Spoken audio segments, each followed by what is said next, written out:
Unlock the power of your mind. This is Provocative Enlightenment with Eldon Taylor. Welcome to another hour dedicated to inquiry, reflection, questions, possibilities, philosophical conundrums, the examination of so-called epistemological certainties, and a whole lot more, all in our effort to understand exactly what enlightenment means and what it is to be enlightened. This is truly an hour where you can run, but you cannot hide, for there is no hidden agendas, no sanctuary from interrogation, or retreat from honest skepticism. For what we seek in this hour is practical insight and clarity as to how we live our lives in an effort to walk the talk of enlightenment, knowing all along, at least where I'm concerned, that genuine enlightenment for me is still a work in progress, and I suspect the same is true for many of you. Each week we undertake anew our search and discovery of the human potential and admit the necessary allowances to uncover our own limitations, acknowledging that we could be wrong. And in this way, we truly expand our awareness and, at least we hope, become a little more enlightened. Now, last week, our guest was Neil Donald Walsh, and our conversation generated a flurry of email. And I invite all of you to email me by leaving your comments at eldontaylor.com. Neil essentially stated that there were no virtues that could be said to be universal.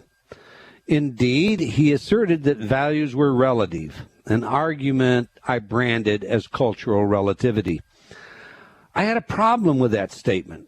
For me, there is no evolution of consciousness. That is, single cell to man, monkey to man, Cro-Magnon to Homo sapiens sapien, or whatever, without the recognition that our sense of service to one another, our noetic knowledge that some things are just inherently wrong, our realization that there are causes, purposes, meanings, and so forth that are larger than the individual. The study of values is called axiology. Metaphysics is all about ontology, the nature of being, and axiology, values. Philosophers have long labored over values, absolute to relative. Immanuel Kant, although he reasoned that value systems could not necessarily be relied upon due to tradition, religion, and so forth, for in his view, there was nothing that was unconditionally good except goodwill. And therefore, he insisted that goodwill was the basic premise upon which values derive their authority. Now, if you think about killing as just a value, it's easy to see that even this may not meet an unconditional test, for there may be times it's justified, and that's what Kant had in mind. My question to Neil began with acts of violent cruelty, such as the father that runs down his daughter because she's becoming too westernized, something that's in the current news. And his reply suggested that this was okay. For what else could you expect from someone that had been raised to believe that this was okay since they were 3 years of age? Well, for me, and for Kant, and a whole host of others, there is nothing kindly, nothing remotely similar to goodwill in an act of this nature. This is purely selfish, lower animal behavior, like that of a stallion that kills the foal so it can get to the mare. Where is the enlightened consciousness in this? I enjoyed a conversation Sunday with two men I admire, and they will be guests on our show in the near future. Really near future for one of them, like as in just a few minutes. Neurosurgeon John L. Turner and NASA physicist Tom Campbell joined me in an hour on the phone. Our conversation was all about consciousness. We agreed that everything is consciousness dealing with a data stream, as in a multiplayer virtual game. Our adapting laws of physics constitute the rule set for the game.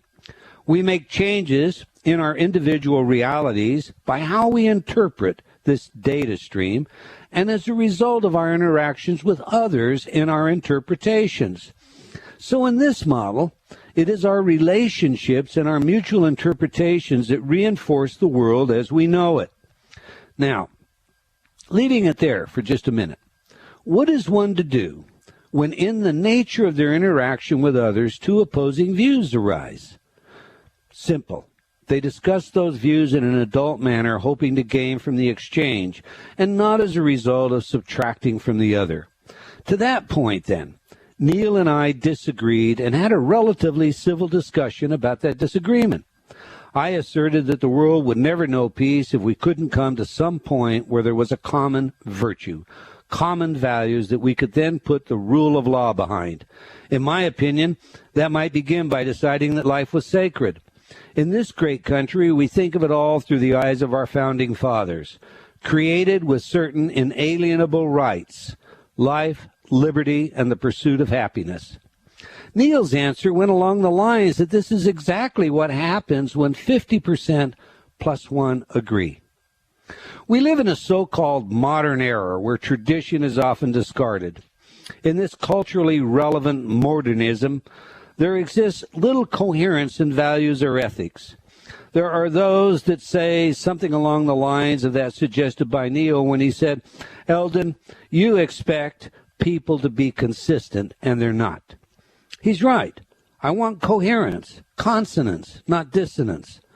The philosopher Alistair MacIntyre believes that historical narration of the development of ethics is necessary in order to illuminate the modern moral problem in arguments that proceed from incompatible premises. In his seminal work, After Virtue, he identifies the central question of morality as having to do with the habits and knowledge concerning how to live a good life. His approach seeks to demonstrate that good judgments emanate from good character. As I said at the top of the show, many of you wrote letters simply saying, "Great show. I love the feedback. Please keep it up." For those of you that might have missed the show, you can listen to it by going to the archives here on Hay House Radio. Now, let me share a couple of letters with you that reflect the continuum of audience sentiment about last week's show. Peter wrote, "Hi, Eldon. Excellent show this week with Mr. Walsh. First of all, you had an excellent guest who was compelling to listen to, a man of great intellect and wisdom. Secondly, it was more of a debate where you were both arguing and defending positions, ringside stuff, close encounters, blow by blow, and you were endeavoring to find an opening to land an uppercut. Very stimulating radio indeed." Well, thanks, Peter, but I hope it didn't sound too much like fisticuffs. Next, Angela wrote, "Dear Dr. Taylor, I loved your interview with Neil Donald Walsh. I think you touched upon a really important subject, especially for those of us working on our spiritual growth. Although I respect much of Neil's work, I cannot agree with his statement about truth being determined by 51% of the people. Great crimes against humanity have been committed by groups in the majority, ranging from the Holocaust to Rwanda. I believe that there are basic truths and moral values that, while hard to define sometimes, can be agreed upon by everyone. We all know that cruelty is wrong and man has an innate need to be free. I believe it is incumbent on all of us to thrash these questions out and get to the stage where there are basic values that we can all agree upon. It is only by doing this that our world can experience true peace." Well, thank you, Angela, and amen. Do I ever agree with that? I do also believe that peace, like freedom, is not free. That is not to say that violence is the answer, for it may well not be. Mohandas Gandhi, also known as Mahatma, which is really a title or a distinction in the Sanskrit that means great one, together with Nelson Mandela and Martin Luther King, to name but three, have demonstrated to all that principles can rise above force and liberty can be achieved without violence. Still, to bring this about requires what Gandhi called right action. Two words that basically sum up my position on this. The first is right. That presupposes there is a lesser or wrong action. And then, of course, the word action. Our planned guest for today, Professor Amit Goswami, who cannot join us due to a family emergency and for which we send our very best wishes, our love and support, calls this action activism. Don't just stand by, get involved. We have sent a formal invitation to Neil inviting him to come back and discuss all of this, and hopefully he will accept.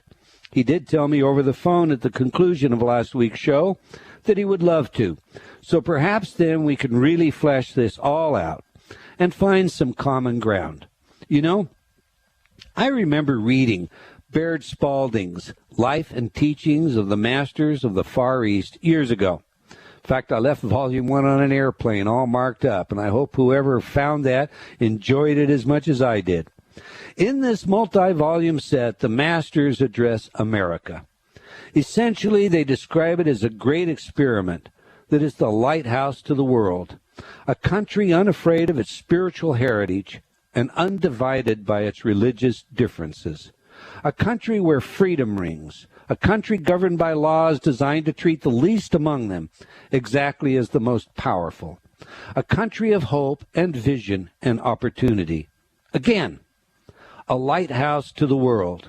In my view, our individual willingness to step up and address injustice, inequities, and the like speaks directly to the stage of our conscious evolution, an evolution toward enlightenment, or away from it. You choose. I do believe in the human potential, so I like to think that many matters are simply written in the heart. And just as a leaf turns toward the sun, our destiny is to turn toward the light. That is the light of enlightenment. Okay, you have my take on all this. We want you involved. You now know what I think. What do you think? Our show, Provocative Enlightenment, seeks to provoke, to incite, even to agitate if appropriate, and to otherwise wake the emotional and intellectual giant in all of us so that we can truly, not ignorantly, not blindly, become enlightened. Again, you can opine by leaving your comments on my website, www.eldontaylor.com. And I have to add, thank you, Mrs. Brown, for your phone call and message. This lovely person told a member of my staff yesterday to be sure to give me this message. Quote, be sure to tell Eldon, know that Serenity CD is wonderful, and that at 79 years of age, I listened to Eldon's radio show, and it has made a big difference in my life. Well, thank you, Mrs. Brown. And by the way, the Serenity CD is free when you get my latest book, Mind Programming. Now, to today's show. Joining me in just a few minutes is a good friend of mine that has had his own conscious evolution. I know him well enough to have shared many hours in conversation, and some of that conversation has been quite frank. Neither of us were born knowing what we know today. For both of us, life has taught us joys that we ignored earlier in our lives, meaning that escaped our attention and purpose that we avoided until that was simply not possible any longer. Don't get me wrong, for my neurosurgeon friend has always cared about others, and he has saved many lives. It's just that our consciousness does evolve. We do learn, and we do discover meanings that have formerly escaped us. Today, Dr. John L. Turner, Jack, is semi-retired on his 6-acre mini ranch in Hawaii. Semi-retired for Jack means the practice of medicine no longer commands his full-time attention. But that does not mean sit back and wiggle your toes. No, Dr. Turner is the author of a great book titled Medicine, Miracles, and Manifestations, a doctor's journey through the worlds of divine intervention, near-death experiences, and universal energy. He is also actively engaged in the research and development of a new television series dealing with the survival of consciousness independent of the body. Our conversations have spanned everything from electronic voice phenomena, something Jack has actually recorded, to the manifestation of orbs. In his book, he relates gripping scenes and heart-stopping incidents that taught him how metaphysical events such as remote viewing, telepathy, consciousness itself, and life after death are verifiable evidence of the human brain interfacing with universal consciousness. And all of this, excuse me, I'm losing my voice, and all of this from a classically trained neurosurgeon. We have a lot to talk about, and we invite you to join us. You can also join us by calling toll-free 1-866-254-1579, And international callers can dial the country code, then 760-918-4300. All right, let's welcome today's guest. Welcome to Provocative Enlightenment, Dr. John L. Turner. Oh, hello, Eldon. Thank you for allowing me to be on your great new show, and I thank everyone who's listening in for being here with us today. Well, it's indeed our pleasure. You are a treasure. You are rich with information, rich with knowledge, rich with access. I don't even really know where to begin because I know too much about you. So let's just do this. Let's start by telling us about your book and why you wrote it. Well, Eldon, thank you for all the nice compliments, but really I'm nothing very special. Neither is the book, but I wrote the book because in 1995, I had a feeling that the experiences that I was going through were going to be of value to someone else. So I started jotting them down, and actually it was the I Ching that prompted me to do that. On that day, I had a computerized version, and for some reason, the first time I'm using this program, I type in, "Am I on the right path?" And the result of that came back made me realize that something very special was about to happen and that if I could share these experiences, all could benefit. So that's really what prompted writing a book. I'm not much of a writer. I'm a neurosurgeon, as you mentioned, and background in physics before that, but I was able to start remembering these things that happened, and eventually the book, Medicine, Miracles, and Manifestations, was the result. And it's a wonderful, wonderful book. You tell some stories in that book. And I'm just going to jump to some meat and potatoes because we have some callers, and we'll get to our callers quickly. You tell a story about Darrell, and I know that they're going to film the reenactment of this remarkable event. So would you share that story with us, Jack? Yes, I'll try to be brief. It's such a great story because it indicates so many things that are at work with consciousness, such as precognition, which basically saved this boy's life, and also a mother's love, which saved his life. And basically, this young man was injured with a severe head injury. And the morning I pulled up to work, the other fellow got out of his car, an anesthesiologist, and he said, "Hey, did you see that young man up in the ICU on the respirator?" Which I said, "No, I didn't know anything about it. What happened?" And he said, "Well, I don't know either, but he's just up there." And well, I said, "Well, perhaps he was injured too bad because nobody called me, no one drove up to the house." So after I got out of surgery that morning, my beeper went off, and it was this young man, and his name was Darrell. And I couldn't place that name with anything I knew, but anybody I knew, but I went to the X-ray department, and I got his name, got his folder, and as I pulled out the scan, it was a back scan. And it had my name as the ordering physician. So I said, well, I must have known this boy from something, this young man. The next was a head injury. It was actually a gunshot wound to the brain, and many fragments were there, and a hole in the bone, and everything you would expect with a 357 Magnum injury, apparently. That's what it was. So when I got to the intensive care unit to see him, I recognized his mother. I had known her. And then I looked over and I recognized this boy. I had seen him about 29 years of age or something over the years 2 times before. Once was from a strain of his back, and that's why the back scan. The second time was from a very minor head injury in which I had to make a suture job, laceration. But this time, something was really significant because he laid in the bed, his head wrapped up in disposable paper, chucks, they call them, and he had a tube for ventilation, but no machine was running. They had disconnected the machine because the mother had been told that there was no hope for this young man. So I spoke with her privately outside, and I showed her the scan. And I said, you know, ma'am, if he could even make it through this, I said, I'm afraid that he might not be able to move his left arm or leg again. I said, would your son want to live that way?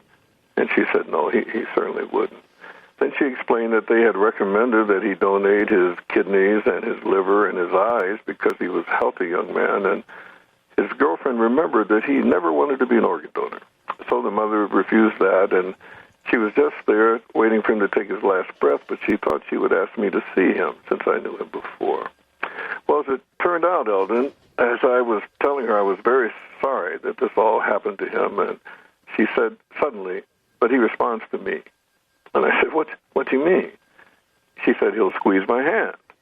Well, as you can well know, Eldon, that means someone is not terminal if they can follow a command.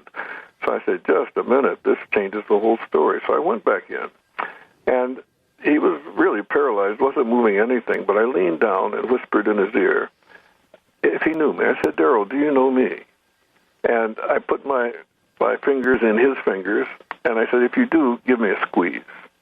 And almost imperceptibly, I could feel him tighten around my fingers. And then I commanded him to let go. And he did, Eldon. He kind of relaxed that slight grip, and he could repeat that.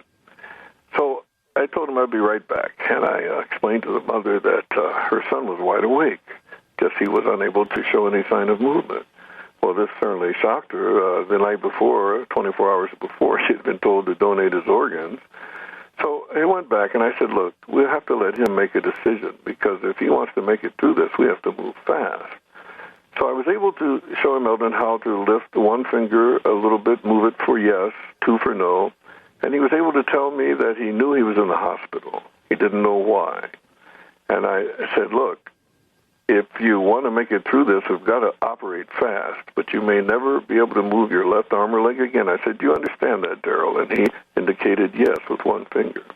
So I said, well, what I need to know now, do you want to live?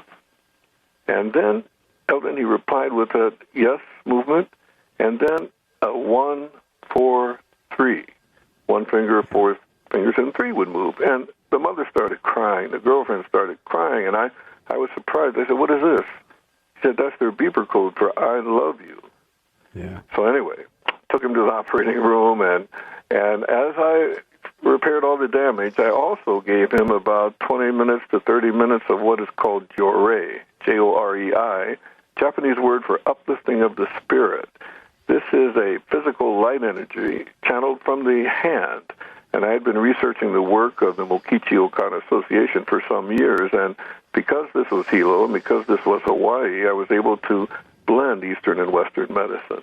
And to make a very long story short, this young man did great, and he still had some weakness of his left arm or leg, but he could operate a motor vehicle, and 8 years later, he drove to my house to thank me for the surgery and to invite me to his wedding. So, Eldon, the key points that this case made was, number one, he was able to explain to me that morning I drove up and parked my car. He was actually looking out the window of the intensive care unit. And he explained that he could see his body on the bed and the girlfriend crying by the bed, but he also was out of his body hoping that I would get out of that car and come up to see him. And able in some way to manifest that to you. Well, yeah, and that's what we'll talk about if we can get to consciousness. But the second thing was that a few years before that, now we live on the Big Island, Eldon. You know, the two big volcanoes here, Mauna Kea and Mauna Loa. Right. We have about 1 minute before we have a hard break, so all right. Go. Anyway, as he drove there with his cousin, he said, well, what happens if we ever had a wreck on this rough lava rock and they thought we were dead and we got to an emergency room hospital and they tried to remove our kidneys? So he said he never wanted to be an organ donor. And telling his girlfriend that really saved his life, because otherwise he may have gone in to have those organs removed being wide awake. And that must be a terrible way to go to the next level. So this case was very illustrative, Eldon, for a lot of reasons. But it was that mother's love when she mentioned to me and asked me to see him and then said, but he responds to me. Yeah, that's a wonderful story. I love to hear that story. And we'll have to talk about consciousness when we come back from the break.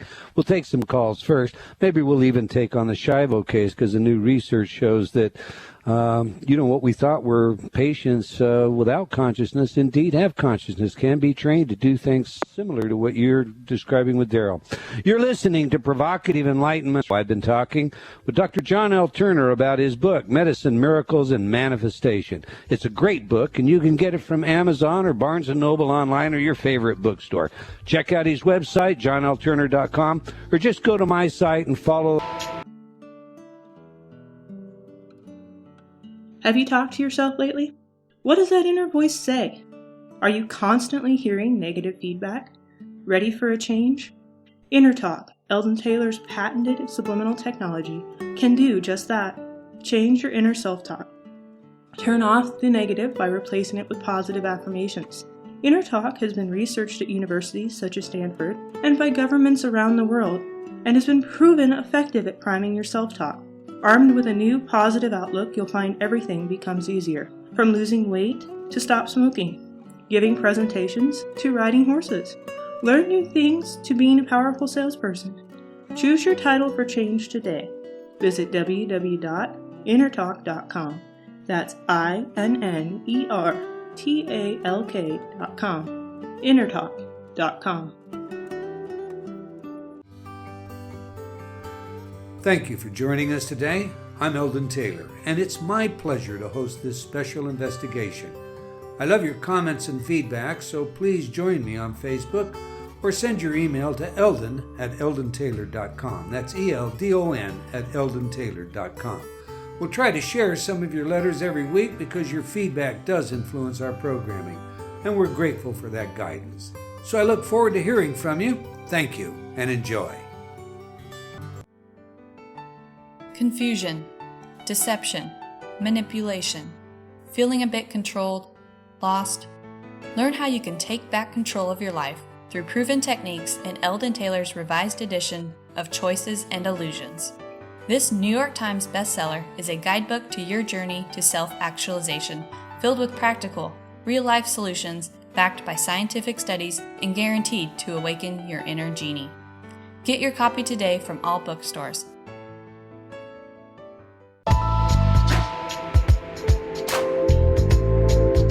Unlock the power of your mind. This is Provocative Enlightenment with Eldon Taylor. Welcome back.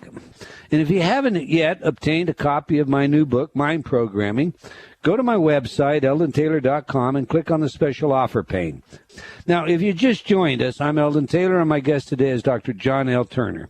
We're discussing his book, Mind, Medicine, and Miracles, and everything else that this book might lead us to. We have a caller that's been patient and hanging on the line, I guess, for about nearly a half an hour, Dr. Turner. So let's go to the call. Maureen, you're on the air. Yes, hi. Oh, hi, Marie. Hi. Hi, how are you? My question would be, it changed so much since I've been on the phone for a half hour. I really don't even know what to ask now. It's so filled with everything that you're talking about. That's an amazing story about Darrell. Yeah. My question is, I recently lost a loved one, and I went through hospice with her. And while she was in hospice, she was in there for a long time. Most of the nurses that had been working there for probably 18 years said no one ever lasts more than a week. And my mom lasted about 3 weeks, a little bit over 3 weeks. And during that time, I was very confused. I thought maybe I would get some information from her. I guess my question would be is, once somebody goes into that state where they're no longer conscious with me, I don't really know what you call it, they just go into more of, I guess, the physical aspects of shutting down the body, going into the fetal position. Do you know what is happening? Because what I saw was certain things that I thought, well, there must be something more happening, and it was fascinating but scary and enlightening at the same time. She would make certain movements with her mouth, like someone was in the room, but yet she wasn't even engaging with people that were in the room. I should just stop there. Well, Maureen, I'll tell you what I think. That's an excellent question, and I think the thing with your friend was the question. It's my mom, yeah. Yeah, your mom, I mean. Okay. So here's what I'll tell you. First of all, I think you'll find the answers in two excellent books by Dr. Johnny Lerma, Into the Light and Lessons from the Light, or Learning from the Light. Now, Johnny had been there and interviewed over 12,000 people as they made this transition. And I use the word transition rather than death. Because as the Sunday discussion Eldon was talking about, I decided to revise my terminology and not speak so much as the afterlife and not speak so much as death, but rather a transition period, which is much like my analogy is changing trains. But Johnny describes that about 4 days prior to this transition, the people began to see others appear. as visions. And if they're family members, they're very well-formed visions, almost real. But if they're strangers, they may be more transparent or wispy-like. But then they appear to start coming, and slowly they will come closer and closer and eventually approach the bed. And I was with my mother during the last 5 years of her life, and I watched what happened during the last year when she was bedridden. She would often begin talking. Sometimes it was to my father. Once she was talking to me as when I was a little boy. I heard the whole conversation. So these kind of visions start to come during the passing time. Now, I thought Eldon mentioned that also your question may have been, is there a way to get in touch with those who have made this transition? Am I correct in that, Marie? Actually, yes. And as I was waiting, I think she did, because I had come across a poem by W.S. Merwin, and it's called The Shadow Side of Sirius. And in it, he talks about, it's called By Dark, and it's actually about transition and death, and it's basically about talking about following the black dog. And we've had black dogs. You can hear them in the background. Yes, right on cue, that dog. Yes. Beg your pardon. Yeah, we've had black dogs, and one black dog just died right before she did, and then we've always adopted black dogs through the rescue that we worked with. And right after she died, a strange occurrence, somebody called me out of the blue. I wasn't a contact person. They said, "We have a black dog here at the shelter. Will you please take him? He's going to be put down." I said, "Oh, my gosh. Okay, is this the contact for my mother?" I think I was looking for direct contact, like most people say. Well, hi, they're in the room, you can feel them. I can't feel that. I'm getting maybe other information. I don't know if that's clear enough to you. Yes, that's clear. I'll tell you what I think. First of all, I'd like to say, don't you find it strange that as you told the story, the dog began to bark? Yeah.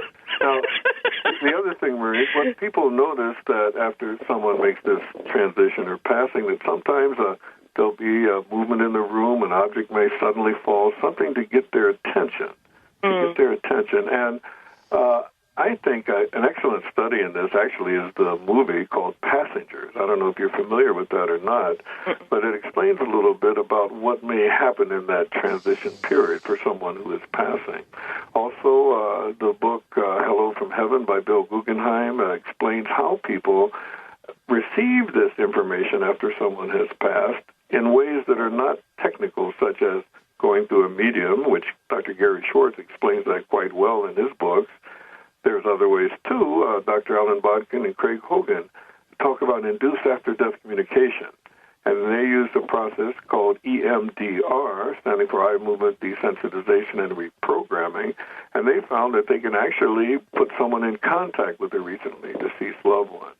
And then there's a way that I tried in Hilo, Hawaii, when my good friend Martin passed. And if you may be interested in that, if you go to the website, which is johnlturner.com, there's a search feature on the left. Type in the word Martin, and you'll see what happened in the cryptic case of Martin Simmons. He had agreed to research this after-death period with me, and then he became ill, and 2 months later he passed.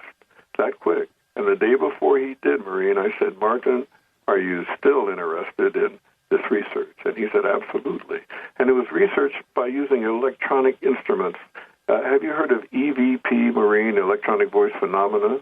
No. Well, I hadn't either until last year when a man wrote me from Australia to tell me about his research, and it became clear then that, hey, maybe I should look deeper into this, what people would call the afterlife.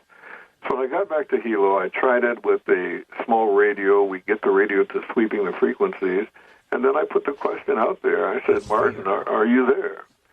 Well, there were many results, and I think our friend Dr. Taylor here got to see me do it the fourth time in a film studio in Burbank, California. And I believe you remember, Eldon, you put a question to Martin, too. I did. So this is another way, Marie, but I tell you, I think the best way is to realize that your mom is only a heartbeat away. And this is the theme of foreverfamilyfoundation.org. that, we come here, we incarnate as part of a soul family, we come to learn lessons, and we go through this, but once we make this transition into another dimension, we're still basically all the same and all together. And I think if we can go a little deeper today, Eldon and I will explain why we are all one. And consciousness can seem to explain everything else that we know. Yeah, and if you're interested in this, Maureen, Dr. Turner is neglecting to indicate we did a radio show with a number of EVP specialists, all coordinated by Dr. Turner. And on my website, there are several examples of actual recordings, voice recordings. And Martin had an interesting answer for you when you put your question to him, and you didn't share that with Maureen or the rest of our audience.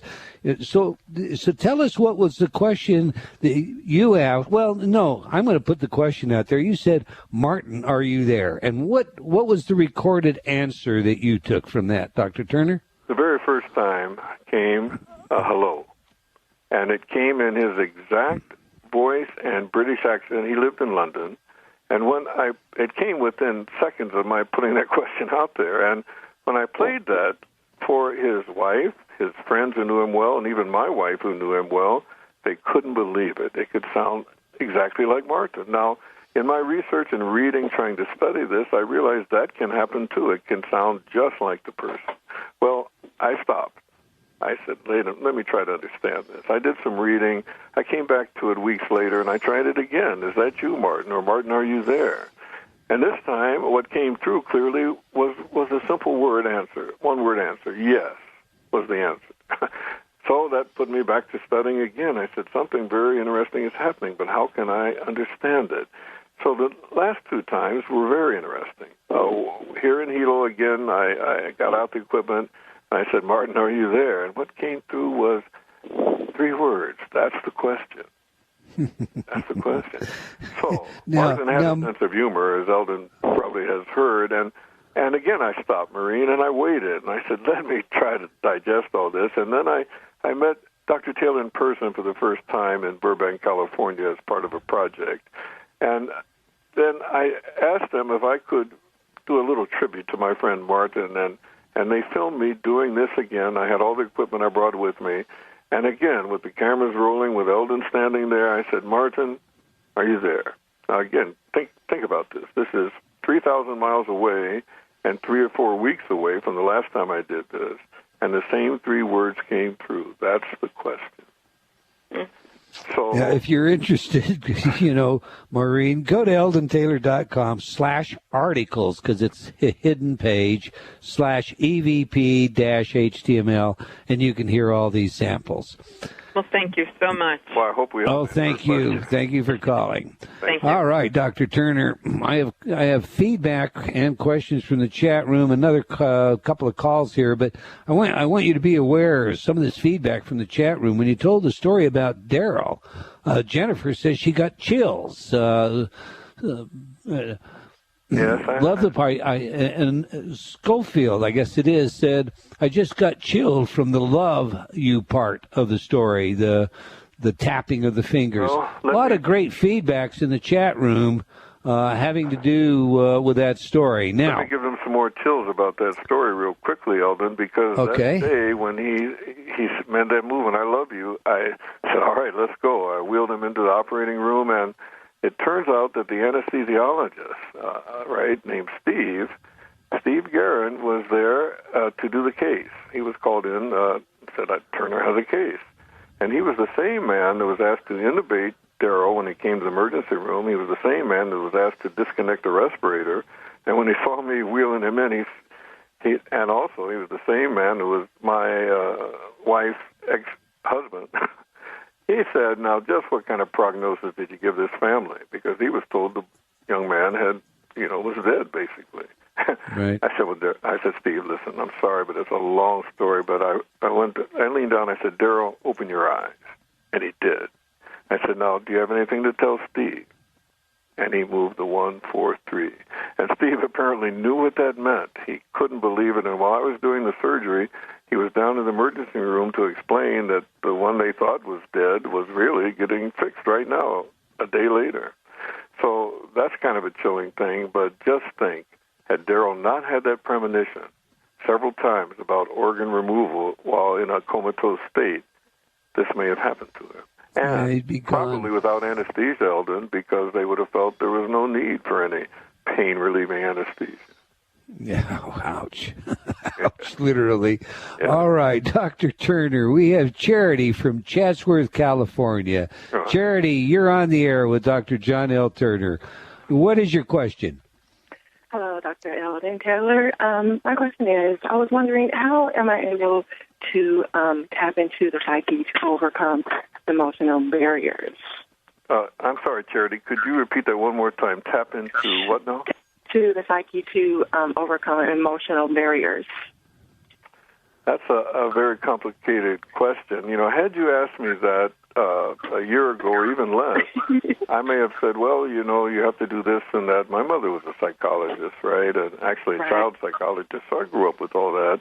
Eldon, a psychologist, you know, they might say work with this and that. But there may be other reasons to have these emotional things. And to tap into it, you've got to realize, first of all, what a valuable person you are, and that all of us are brothers and sisters, and it's selfishness that keeps us from realizing this. And then to go the next step, which will take a little work, but you could get there, you could realize that we are all one. And with that knowledge, you'll realize that everything and everybody has to be respected, and you'll be able to realize that you have great things to contribute. And as Richard Bach stated, I think you'll be interviewing him soon, Eldon, that if you want to know what is your purpose on Earth, if you're alive to answer that question, then you have not fulfilled that purpose yet. So, you know, there's a lot for you to do, Charity, and I think you've got to say, well, what is the root of the problem? And actually, Eldon can answer this much better. What would you say, Eldon? Well, you know, first of all, I want to make a clarification here. A psychologist is one that practices psychology. I have a degree, a PhD in clinical psychology, but I don't practice psychology. So with that said, what I have to say, I'm also a fellow in the American Psychotherapy Association, is you should see a competent healthcare professional. However, what Dr. Turner has indicated to you is in my experience right on the money. The greatest problem that individuals have is in loving and accepting themselves. I believe that all my research going way back into the early 80s at the Utah State Prison, where we were working with inmates, and we came out of that research and we went into hospice centers. For that matter, we're doing some research today, Dr. Turner and myself. Out of all of the research that I've done in my life, I've come to the conclusion that there is a deep abiding principle that we have to, if you will, fully endorse and accept in order for each and every one of us to realize who we are, to realize what our potential is, to find that place where we have emotional balance. And that principle is forgiveness.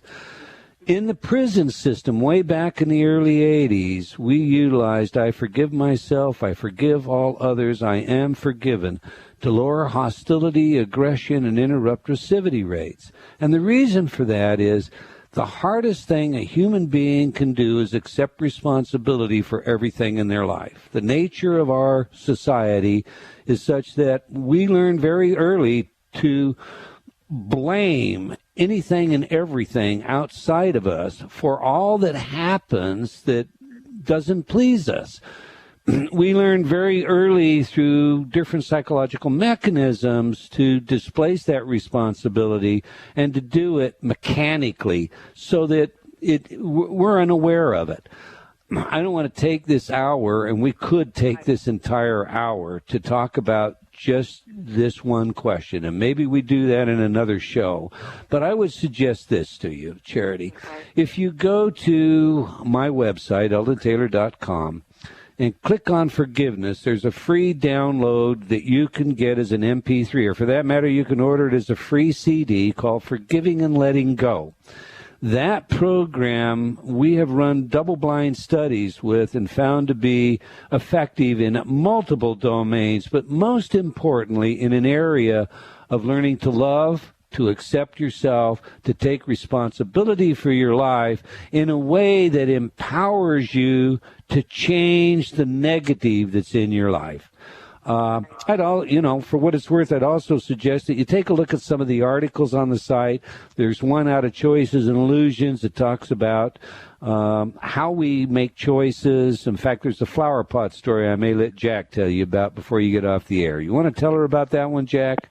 Well, yes, I love to tell that one, Eldon. I heard you tell it first, in California during that filming, and I think you'd like this story, Charity. And actually, let me put it to you as a question, Charity. Let's say you were walking down a street, Charity. You can hear me okay. And let's say you pass a rarely ritzy apartment building, and just as you happen to look up from the next level, a flower pot is teetering off the ledge in the wind and just falls right at you, and it strikes you on the head. It stuns you a little bit, maybe gives you a little cut, and then it smashes into pieces at your feet. All right? The question is, what would your impulse, what would you do next? Imagine that just happened to you. What would you do? As soon as it happens, of course, I would be shocked at first. But, first I would say, ouch, it will hurt. Yeah, right. It would definitely hurt. And afterwards, I would think to myself, what exactly happened to me and why did that happen? And then I'll be in a little bit of a shock. Okay, and then what would you do next once you kind of shook your head and you see you were okay? What would you do next? And then pick up the pieces. Right, okay. Pieces around me and throw them away in the trash. All right. Let me tell you, that's not a bad answer. And since I first heard this from Eldon, I realized this is a good test that I'm going to use when I meet someone new. I might be talking with some guy and we're just going to become friends perhaps, and I may put this story and see what they would say. Some men especially would say, I'd go right up there, like when Eldon tells the story, and I would ring the doorbell and I would punch that guy out. Then Eldon said, well, he would tell the person, well, what if that was a linebacker for Chicago Bears? And he said, well, then maybe. I said, okay, what else? And another person would say, hey, I'd do that and I'd sue him too. Well, I heard Eldon and I'm watching him, appreciate the way he talks and he's speaking. And he said, what about this?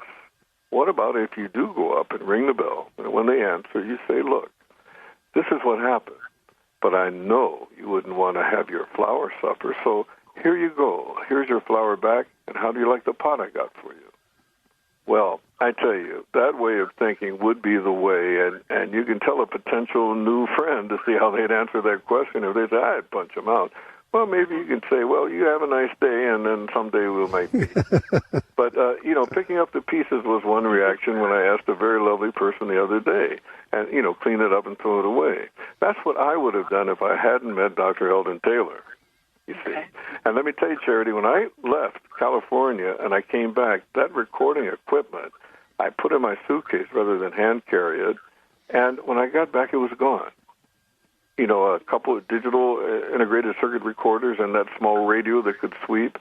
And I realized that my time of using those was no longer for me to do. And I thought if I had batteries and knew who took it, I would say, well, here's some new batteries for you, and I hope you enjoy that equipment. No, seriously, because it meant to me that it's time for me to move on to something else. That was the message I got from that.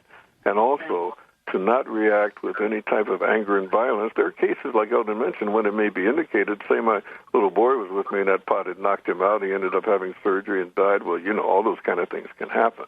But I think we might be able to forestall those things if we treat everyone and everything with kindness and respect. Right.